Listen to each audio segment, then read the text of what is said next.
বোনের কান্দন রে,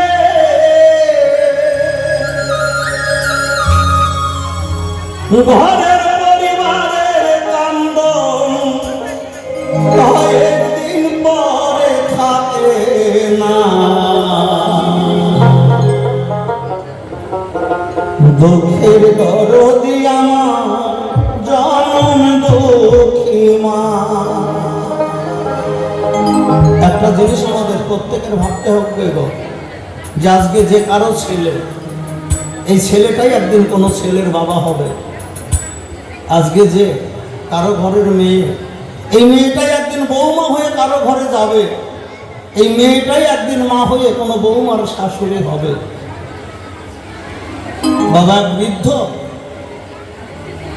চলাফেরা করতে পারে না, বয়স হয়ে গেছে, ওই কাশে কেসে কেসে ফেলে। একদিন ছেলের বউ বলছে, শোনো, তোমার বাবার অত্যাচার আর থাকা যায় না, এক কাজ করো, বাড়ি ঘর নোংরা করে এই বাড়িতে রেখে লাভ নাই,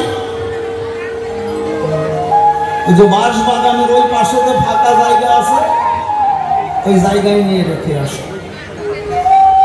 এবার ওই ছেলেটা কি করছে, ওই বাবাকে নিয়ে যাচ্ছে ওই বাঁশ বাগান দিয়ে। তো বাবা বলছে যে, শোন রে খোকা, বেশি দূরে আর নিস না, তোরই কষ্ট হবে, বেশি দূরে নিস না। ছেলে বলছে, বাবা তোমাকে আমি নিয়ে যাচ্ছি, আর তুমি বেশি দূরে নিতে নিষেধ করছো। বলছে, আমার কষ্ট হবে, তোমাকে রেখে আসবো ওই মাঠের মধ্যে, তাতে আমার কষ্ট হয়েছে। এবারে খোকা, আমার আজকে যে বয়স, এই বয়সটা একদিন তোর আসবে। আজকে তোর যে বয়স, এই বয়সটা আমার ছিল। ঠিক তোর মতো আমিও আমার বাবাকে এই বাঁশ বাগান দিয়ে নিয়ে যাচ্ছিলাম, কিন্তু আজ তুই যত দূর আমাকে নিয়ে এসেছিস, এত দূরে আমি আমার বাবাকে আনি নাই, কিন্তু তুই আমাকে তার চাইতে দূরে নিয়ে যাচ্ছিস। ওরে খোকা, আমার কথা আমি ভাবছি না, তোর ছেলে হয়তো তুই আমাকে যত দূরে রেখে আসবি, তোর ছেলেও কিন্তু একদিন হয়তো তার চাইতে বেশি দূরে নিয়ে তোকে রেখে আসবে। এই কথাটা আমাদের প্রত্যেক বৌমাদের ভাবা উচিত, ছেলেদের ভাবা উচিত।